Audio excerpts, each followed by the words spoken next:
یروشلم حضرت مسیح کی پیدائش سے 30 سال بعد یہودیہ کی سرزمین سالوں سے شورش اور ہنگاموں کا شکار رہی ہے۔ کئی دہائیوں سے یہ سرزمین مقدس بیگانوں کے حملوں کی آماج گاہ بنی ہوئی ہے۔ روم کی سلطنت نے اس مقدس سرزمین کو اپنی کالونی میں تبدیل کیا ہے۔ بحیرہ روم کا پورا مشرقی علاقہ ان کے قبضے میں تھا۔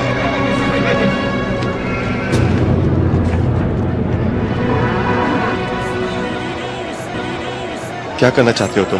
ہم ان ستونوں کو گرا دیں گے، بازاروں میں ہنگامہ اور فساد برپا کر دیں گے، اور پھر اس بلوے کے دوران ان وحشیوں کو نیست و نابود کر دیں گے۔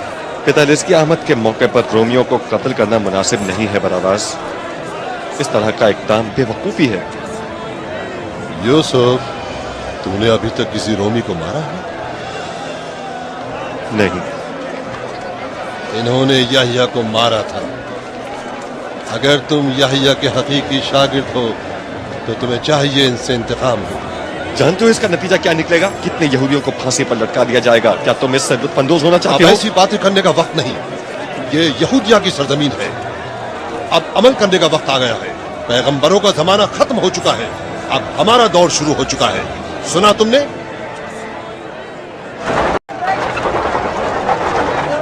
وہ آ رہا ہے، یہ گارڈ کا کمانڈر ہے۔ تم دونوں یہاں کیا کر رہے ہو؟ ہم دونوں تمہارے ان خوبصورت خچروں کو دیکھ رہے تھے جناب کوتوال۔ مذاق کر رہے ہو میرے ساتھ؟ بالکل نہیں، ہم سوچ رہے تھے ہم تمہیں ان خچروں کے ساتھ ان کی گاڑی میں باندھ دیں۔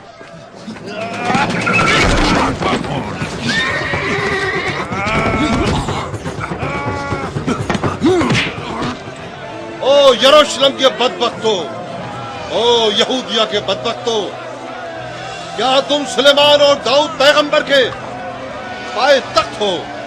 دیکھو تمہارا کیا حشر ہوا ہے۔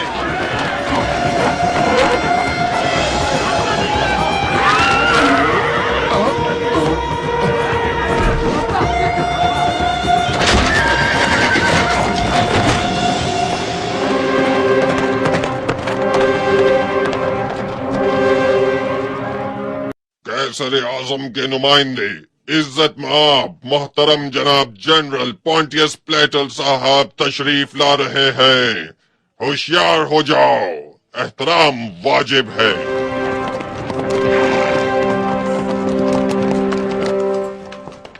جنرل صاحب، آپ ایک لمبا سفر طے کر کے آئے ہیں۔ جتنے عرصے آپ روم میں قیام پذیر رہے اس دوران یہاں کے حالات بہت خراب رہے۔ اب یہودیہ پہلے والی کالونی نہیں رہی۔ مجھے تو اس کے در و دیوار سے ہی نفرت ہے۔ میرا تو یہاں دل ہی نہیں لگتا لینتوس۔ اب میں بھی یہی چاہتا ہوں کہ پہلی فرصت میں روم واپس چلا جاؤں۔ معاف کیجیے حضور، ہمیں پتا ہے کہ آپ بہت تھکے ہوئے ہیں، اس لیے ہم مزید خبروں کے ذریعے آپ کو پریشان نہیں کرنا چاہتے۔ اوہ کوئی بات نہیں، تم بات جاری رکھو۔ جناب، یہاں ایک شخص کے بارے میں کچھ نئی خبریں ہیں جو ناصری کے نام سے مشہور ہے۔ وہ یہاں کا رہنے والا نہیں ہے۔ یہاں کے بہت سے لوگ اس کے گرویدہ ہو چکے ہیں۔ عبادت گاہوں کے سرپرست اسے اپنے لیے ایک بہت خطرہ سمجھتے ہیں۔ وہ اس کے ہاتھوں اپنے مستقبل کی تباہی دیکھ رہے ہیں۔ بہت اچھی خبر ہے، مجھے اس طرح کے لوگ بہت اچھے لگتے ہیں۔ جناب علی، میں درخواست کرتا ہوں کہ آپ اس مسئلے پر کچھ غور فرمائیں۔ جتنی باتیں تم نے مجھے بتائی ہیں اس سے وہ مجھے بہت اچھا لگا۔ جس کسی نے بھی اسے یروشلم بھیجا ہے بہت ہی مناسب اقدام کیا ہے، اور وہ صحیح وقت پر یروشلم آیا ہے۔ ادریان، کیا نام بتایا تم نے اس کا؟ ناصری جناب، عیسیٰ ناصری۔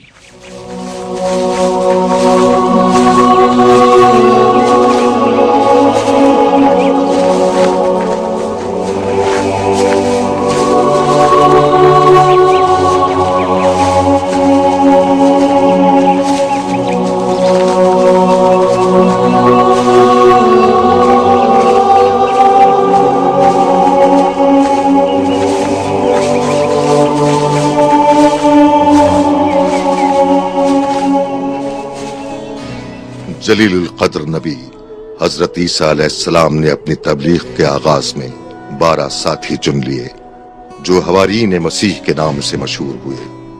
ان جانثاروں کے نام یہ ہیں: پطرس جو کہ ماہی گیر تھے، ان کے بھائی اندریوس، یعقوب اور یوحنا زبیدی کے بیٹے،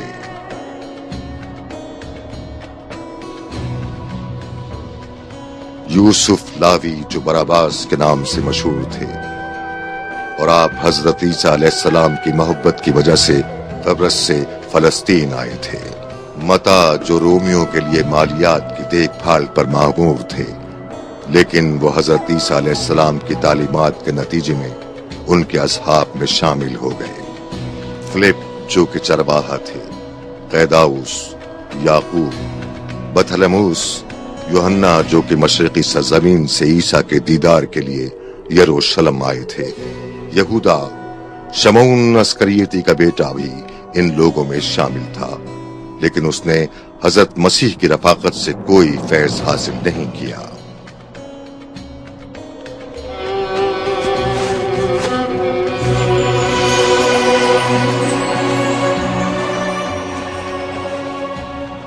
عظیم ہے وہ پروردگار جس نے ہمیں ان نعمتوں سے نوازا۔ اب یہ ہمارا فرض ہے کہ ہم پورے خلوص کے ساتھ اس کی بندگی اور عبادت کریں۔ کتنے خوش قسمت ہیں وہ لوگ جو اس دنیا کی زندگی کو رنج و اندھو سمجھتے ہیں، کیونکہ حقیقی آرام و خوشی اس زندگی کے بعد نصیب ہوگی۔ کتنے خوش قسمت ہیں وہ فقیر لوگ جو دنیاوی لذتوں سے منہ موڑ لیتے ہیں اس لیے کہ وہ عنقریب پروردگار کی نہ ختم ہونے والی نعمتوں سے نوازے جائیں گے۔ کتنے خوش قسمت ہیں وہ لوگ جنہیں خدائے رحیم کے ملائکہ بہشت کے طعام پیش کریں گے۔ تم لوگ اس دنیا میں مسافروں کی مانند ہو۔ کیا اس دنیا کا کوئی مسافر ایسا ہو سکتا ہے جو اپنے ان عالیشان محلوں، زرخیز زمینوں اور دنیاوی دولت کے خزانوں کو لے کر چلے؟ نہیں، یہ ممکن نہیں۔ وہ اپنے ساتھ انہی چیزوں کو لے جا سکتا ہے جو اس کے لیے فائدہ مند ہوں۔ یہ ایک بہت بڑی مثال ہے تمہاری زندگی کے لیے۔ یہودیہ کی سرزمین میں ہر قسم کی مخالفت اور بغاوت کو بہت ہی بے دردی سے کچل دیا جاتا تھا۔ رومیوں کی یہ رسم تھی کہ ایک رومی کے قتل کے بدلے میں 2 مقامی شہریوں کو پھانسی دی جاتی تھی۔ ایک دن جنرل کلاچل کے حکم کے مطابق رومی فوجی ایک مقامی شہری کو قتل کے الزام میں یروشلم سے پھانسی گھاٹ کی طرف سزا دینے کے لیے لے جا رہے تھے۔ یروشلم پر قبضہ شروع ہی سے ہمارے لیے ایک مصیبت بنا ہے۔ کیا یہ ہماری غلطی نہیں تھی؟ تم ٹھیک کہہ رہے ہو، لیکن یہ فیصلہ ہم نے نہیں کیا تھا بلکہ روم میں طے پایا تھا۔ براباس، رومی فوج یروشلم کے پرانے دروازے تک پہنچ چکی ہے، ہمیں کیا کرنا چاہیے؟ چلو چل کر دیکھتے ہیں۔ سپاہیوں، سیدھے چلتے رہو، ہمیں شہر سے ہوتے ہوئے گولگٹا جانا ہے۔ اور یروشلم کے جوانوں، یاد کرو کس طرح داؤد پیغمبر نے جالوت کو شکست دی تھی۔ تمہیں چاہیے اس مقدس سرزمین کے پتھروں کو اٹھاؤ اور دشمنوں پر سنگباری کرو۔ سب ایک جمع ہو جاؤ اور ان پر پتھروں سے حملہ کرو، دشمن کو شکست دو۔ آؤ جلدی کرو، جالوت کے پیروکاروں کو سمسار کر دو، جلدی کرو۔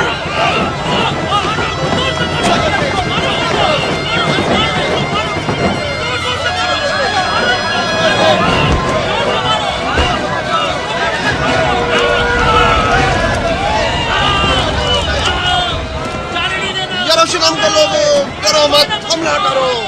ان کی تعداد بہت زیادہ ہے، ہمیں مزید فوج طلب کرنی چاہیے۔ ان کے کمانڈروں کو نشانہ بناؤ، مار دو سب کو۔